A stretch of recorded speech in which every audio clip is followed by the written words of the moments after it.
10 तारीख सितंबर को BBMP council का आखिरी दिन था। गवर्नमेंट इलेक्शन करने के मूड में नहीं है। इलेक्शन कमीशन खुद कोर्ट में गवर्नमेंट के ख़िलाफ़ एक मुकदमा दायर किया 2019 नवंबर में शायद, कि बीबीएमपी का इलेक्शन का वक्त हो रहा है, आप इलेक्शन कराओ, इसके लिए आप डिलिमिटेशन कराओ, रिजर्वेशन दो करके। जब कोर्ट के ऑर्डर के हिसाब से बेंगलोर का वार्ड डिलिमिटेशन किया गया और मार्च में 28 तारीख को रिजर्वेशन देने की आखिरी तारीख थी।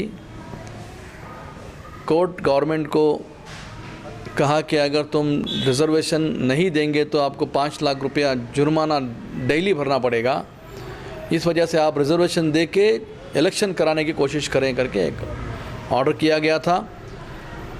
बदकिस्मती 25 तारीख से पूरा भारत में लॉकडाउन हो गया, उस वजह से वो केस वहीं पर है, आगे नहीं गया, लॉकडाउन हो गया और हमारा टर्म भी सितंबर 10 तारीख को ख़त्म हो गया।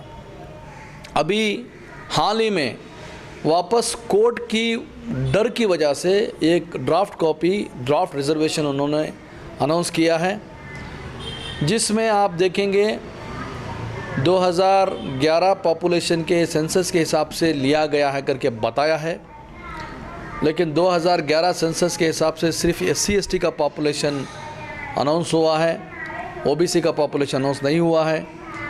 कौन से वार्डों में नए डिलिमिटेशन के हिसाब से क्या पॉपुलेशन है किसी को पता नहीं। SC/ST कौन से वार्ड में कितनी है किसको पता नहीं। किसी को बोले बगैर, वेबसाइट में पब्लिक डोमेन में ना दिए बगैर ड्राफ्ट कॉपी रिजर्वेशन अनाउंस किया गया है, जिसमें बहुत से लोगों को, खासकर कांग्रेस की आवाज़ जो काउंसिल में है, बीबीएमपी काउंसिल में, जैसे कि हमारे साबिक लीडर्स हैं, शिवराज है, सत्यनारायण है, मेयर्स हैं, मंजुनाथ रेड्डी है, संपत है, गंगांबिके है, हमारी पद्मावती है, सब लोगों को कहीं ना कहीं वार्ड ना देने की वजह से उनको वापस चुनकर ना आए, इस वजह से कहीं लेडीज़ किया गया, कहीं SC/ST किया गया है, ताकि अगले वक्त में कांग्रेस की आवाज़ बुलंद ना हो।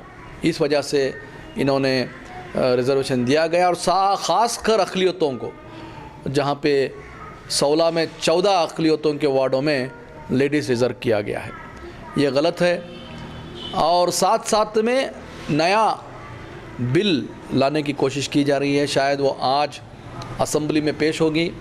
बेंगलोर को फर्दर डिवाइड किया जा रहा है, 200 से 250 तक की एक नई बिल लाई जाएगी, और जिसमें ये कहेंगे कि 240 पर 3 या 40 पर 5 वार्ड नए होंगे, उस वक्त हम इलेक्शन कराएंगे करके इनका मंसूबा है। लेकिन गवर्नमेंट को अभी फ़िलहाल इलेक्शन नहीं चाहिए, कोई कॉर्पोरेटर नहीं चाहिए, यही इनका मकसद है। तो इनका मकसद बोले तो अभी कॉर्पोरेट नहीं चाहिए, तो ये कैसा चलन है? नहीं, अभी कॉर्पोरेटर नहीं है बोले तो जो हर असेंबली में तो MLA तो रहेगा, साथ में ऑफिशियल्स रहेंगे, लेकिन मैं कहता हूँ जितना काम कॉर्पोरेटर करता है उतना काम MLA नहीं करेगा। लोग कॉर्पोरेटर को ही फ़ोन करेंगे, सवेरे सवेरे कॉर्पोरेटर के घर पे जाएंगे, ऑफिस पे जाएंगे, कोई कचरे का प्रॉब्लम हो, सैनिटरी का प्रॉब्लम हो, रास्ते का प्रॉब्लम हो, कोई हॉस्पिटल का प्रॉब्लम हो, कोई स्कूल का प्रॉब्लम हो, लोग तो पहले जाएंगे कॉर्पोरेटर के पास, तब जाके काम होगा। मैं समझता हूँ हमारी 74th अमेंडमेंट के हिसाब से भी 74 अमेंडमेंट क्या कहता है कि पंचायत इलेक्शन हो या कॉरपोरेशन इलेक्शन हो, 6 महीने से ज़्यादा खाली नहीं रखा जाएगा। हम कॉरपोरेशन का इलेक्शन लड़ाव करके PL दाखिल किया गया है, मेरा PL है, अभी 23 तारीख को लिस्ट हुआ है। इंशाअल्लाह मैं उम्मीद रखता हूँ ऊपर वाले से और हमारी जुडिशरी से पूरा भरोसा है कि जुडिशरी ऑर्डर करेगी कि जल्द से जल्द इलेक्शन चुनाव लड़ाया जाए। आपकी मांग क्या है सरकार हमारी मांग ये है कि आप 225 बनाओ, 250 बनाओ, 400 बनाओ, हमें कुछ उसमें फ़र्क नहीं है।